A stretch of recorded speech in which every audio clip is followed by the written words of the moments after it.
Assalomu alaykum aziz tomoshabinlar. Italyan tilini o'rganishga oid darsliklarimizni davom ettiramiz. Demak, bugungi darsimizda yangi so'zlarni ko'rishimiz mumkin bo'ladi. Demak, grammatik jihatiga ham ahamiyat berishimiz mumkin bo'ladi. Ya'ni artikellarni qo'llanilishi, женский rod va мужской rodlarni ko'rishimiz mumkin bo'ladi. Bo'lmasam, darsimizni boshlasak, birinchi gapimizni un cameriere, una cameriera, una spuntino, un succo di frutta, un tè, un caffè latte, un gelato, una pasta, prego. Demak,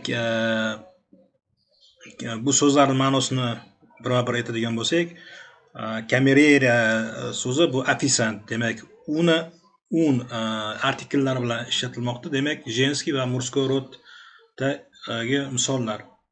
Una spuntino. Demak, spuntino bu sredniy rodga misol bo'ladi va tez ovqatlanish, ya'ni bir ko'rinishi. Un succo di frutta, demak, mevali sok. Un tè, demak choy. Un caffè latte, sutli kofe.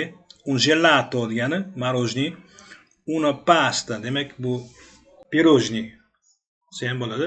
Prego, demak prego bu marhamat degani.